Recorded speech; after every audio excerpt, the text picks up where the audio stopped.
अस्सलाम वालेकुम dear students. उम्मीद है सब लोग खैरियत से होंगे। Welcome to my YouTube channel scholarship world. सबसे पहले तो आपसे रिक्वेस्ट है, अगर आप मेरे यूट्यूब चैनल पर न्यू हैं, अभी तक चैनल को सब्सक्राइब नहीं किया तो काइंडली चैनल को ज़रूर सब्सक्राइब कर लें ताकि आने वाली हर न्यू स्कॉलरशिप की अपडेट जो है वो आपको मिलती रहे। स्टूडेंट्स, जैसा कि आपको पता है कि हम जो है वो अभी यूरोप की ज़्यादा से ज़्यादा स्कॉलरशिप्स के ऊपर जो है वो वीडियोस बना रहे हैं, पीएचडी स्टूडेंट्स के लिए, पोस्ट डॉक स्टूडेंट्स के लिए और एमएस के लिए। ठीक है, तो आप लोग जो है वो वीडियो को ज़रूर देखा करें, एंड तक जो है वो आपने वीडियो को देखना है, कोई भी पॉइंट मिस नहीं करना, ताकि आपका कोई भी पॉइंट मिस होगा ना तो आपको नेक्स्ट स्टेप जो है वो समझ नहीं आता, फिर आप कमेंट में जो है वो पूछ रहे होते हैं कि सर हमें ये इशू आ रहा है। जब आप स्टेप बाय स्टेप वीडियो को देखते हैं तो फिर कोई भी इशू नहीं होता। ठीक है, इजीली खुद आप अप्लाई कर सकते हैं। तो जैसा कि आपको पता है कि हमने डेनमार्क की स्कॉलरशिप्स के ऊपर जो है वो अप्लाई करना है 7 से 8 यूनिवर्सिटीज़ में। तो 2 से 3 वीडियोस जो है वो बन चुकी हैं और ये नेक्स्ट वीडियो जो है हम बना रहे हैं आरहस यूनिवर्सिटी डेनमार्क। ठीक है, अब आरहस यूनिवर्सिटी डेनमार्क में all to all programmes available हैं। ठीक है, ये कैसे है मैं आपको आगे चलकर दिखाता हूँ। कोई भी ऐसा प्रोग्राम नहीं है जो मिसिंग हो यहाँ पर। ठीक है, नेक्स्ट स्टेप इसका ये है कि यहाँ पर कोई आइल्स नहीं चाहिए, आपको कोई एप्लीकेशन फी भी नहीं चाहिए। जस्ट सिंपल से आपको डॉक्यूमेंट्स चाहिए होते हैं अप्लाई करते टाइम। जस्ट आपकी डिग्री होनी चाहिए, मोटिवेशन लेटर होनी चाहिए, सीवी होना चाहिए, ठीक है, और रिकमेंडेशन लेटर्स होने चाहिए।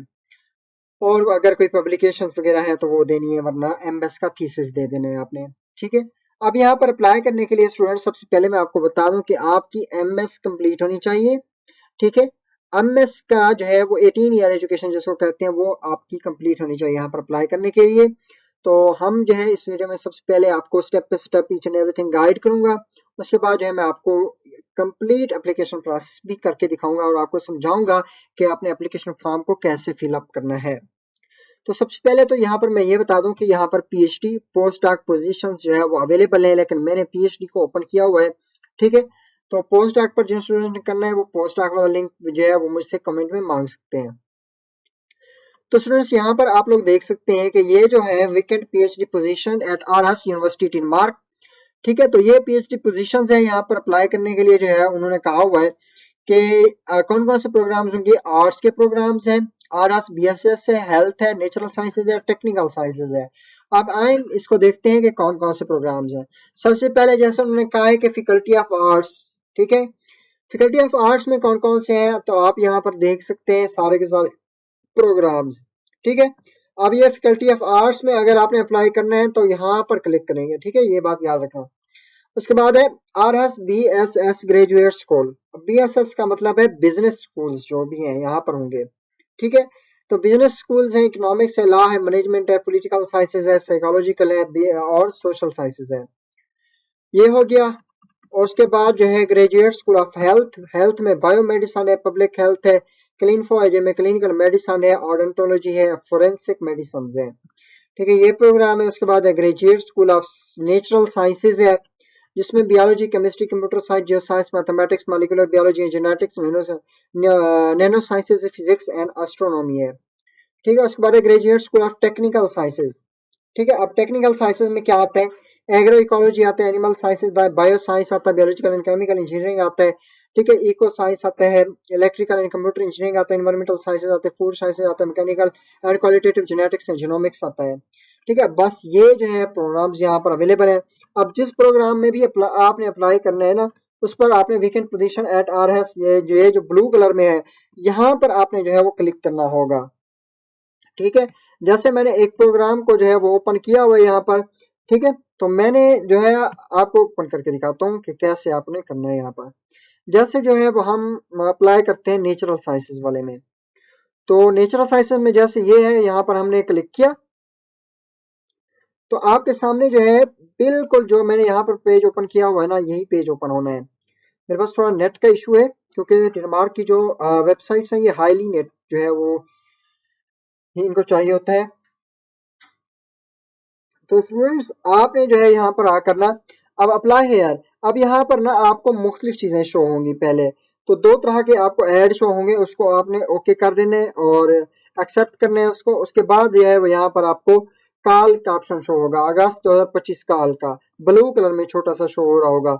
उसके ऊपर आपने क्लिक करना है। यहाँ पर मैं आपको दिखा देता हूँ। ठीक है, ये देखें, ये ओपन हो रहा है ना, तो यहाँ पर आप लोग देख सकते हैं कि किस कोर्स में आपने करने हैं अप्लाई। ठीक है, project titles each and everything आपको शो हो रहा है।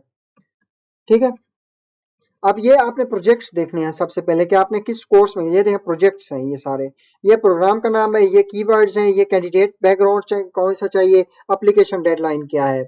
ठीक है, तो सबकी एप्लीकेशन डेडलाइन यहाँ पर 1/8/2025 है, कुछ की डिफरेंट है, कुछ की यही सेम है। अब ये जैसे नेचुरल साइंसेज का हमने ओपन किया हुआ है, तो यहाँ पर जिसमें ने केमिस्ट्री में करना है केमिस्ट्री में करेगा, कंप्यूटर साइंस वाला molecular biology, computer science, geo science, ये सारे के सारे यहाँ पर अवेलेबल हैं। तो मैं जो है बियोलॉजी वाले में करना हूँ, तो आपने यहाँ पर क्लिक करना है, इस वाले में आपने हमेशा प्रोजेक्ट के ऊपर क्लिक करना है, याद रखना प्रोग्राम के ऊपर क्लिक नहीं करना। जैसे ये प्रोजेक्ट है बियोलॉजी में करना है, ये बियोलॉजी है ना, तो मैंने यहाँ पर इसके प्रोजेक्ट के ऊपर क्लिक करना है। जैसे इसके प्रोजेक्ट पर क्लिक करेंगे तो हमारे सामने जो है वो अदर एक तरह का पोर्टल आएगा, मैं आपको दिखाता हूँ ये वाला। अब यहाँ पर स्टूडेंट्स आपने क्या करना होगा, यहाँ पर सारी डिटेल आपने पढ़नी है पहले कि टाइटल क्या है। ठीक है, ये है आपके प्रोजेक्ट का टाइटल, उसके बाद रिसर्च प्रोजेक्ट की डिस्क्रिप्शन कंप्लीट उन्होंने दे दी है। ठीक है, तो डिस्क्रिप्शन को आपने पढ़ना है, उसके बाद क्वालिफिकेशन देखनी है कि क्या क्या क्वालिफिकेशन वो मांग रहे हैं, मास्टर डिग्री किस में होनी चाहिए। ठीक है, ये उन्होंने बताया हुआ है। उसके बाद प्लेस ऑफ एम्प्लॉयमेंट उन्होंने बता दिया, ऑनर्स यूनिवर्सिटी बायोलॉजिकल डिपार्टमेंट में आपकी एम्प्लॉयमेंट होगी। कॉन्टैक्ट अगर जो है प्रोफेसर को, अपने प्रोफेसर को आपने कॉन्टैक्ट करना है तो कर सकते हैं। अब how to apply, application guide जो है यहाँ पर अवेलेबल है, फिर भी अगर आपको समझ नहीं आता आप लोग एप्लीकेशन गाइड को ओपन करके देख सकते हैं कि कैसे कैसे अप्लाई करना है। ठीक है, उसके बाद जो है आपने चूज अगस्त 2025 काल विद डेडलाइन 1 अगस्त 2025। अब ये सबकी डेडलाइन जो है 1 अगस्त 2025 है, ये बात याद रखिएगा। ठीक है, तो आपने क्या करना है कि आपने अगस्त 2025 काल को ओपन करना है और वहां पर अपना कोर्स चूज करना है। ठीक है, जैसे बियोलॉजी में कर रहे हैं तो ये बियोलॉजी में चूज करना है, मैं आपके स्टेप बाय स्टेप करके दिखा रहा हूँ। अब जो है वो ड्रॉप डाउन से आपने जाकर ये वाला जो प्रोग्राम है उसको चूज करना है, ये प्रोजेक्ट। ठीक है, अब उसमें जो है वो आपने अप्लाई करना होगा। तो इसमें कैसे करना है अप्लाई, ये वाला अप्लाई का लिंक है, ये इसको आपने क्लिक करना है।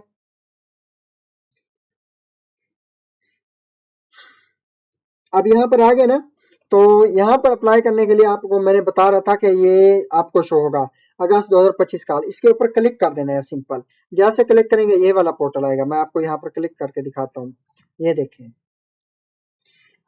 ये वाला पोर्टल जैसे ही आएगा ना, ये देखिए ये आ गया है। अब यहाँ पर आप क्या करेंगे कि किस कोर्स में करना है, बियोलॉजी में कर रहे थे ना हम, तो ये बियोलॉजी के ऊपर मैंने क्लिक कर देना है, ये क्लिक किया। ठीक है, तो ये बिल्कुल यही वाला हमारे सामने पेज ओपन होगा।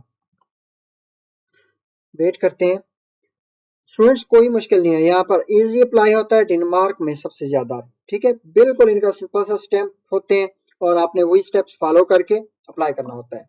ठीक है, ये वाला आप देखें, इसकी इसी को हमने ओपन किया था ना, इसकी कॉल, ये बियोलॉजी के ऊपर क्लिक किया था ईच एंड एवरीथिंग, और यही ओपन हुआ है हमारे सामने। ठीक है, तो इसमें कैसे अप्लाई होगा आप, तो ये अप्लाई का जो है वो इनका ऑप्शन है। अब यहाँ पर कैसे अप्लाई हो, कोई अकाउंट नहीं बनाना आपने, पहले आपने डायरेक्ट अप्लाई करना होता है। यहाँ पर डेनमार्क में हमेशा याद रखें कि आप पहले अप्लाई करते हैं, उसके बाद आपका अकाउंट क्रिएट खुद ब खुद हो जाता है, और आपको जब ईमेल आता है कि आपका अप्लाई हो चुका है, तो वहां पर आपको पासवर्ड दिया हुआ होता है, वही पासवर्ड आपने अगेन लगाना होता है और वही उसी से ही लॉगिन होता है आपका अगेन।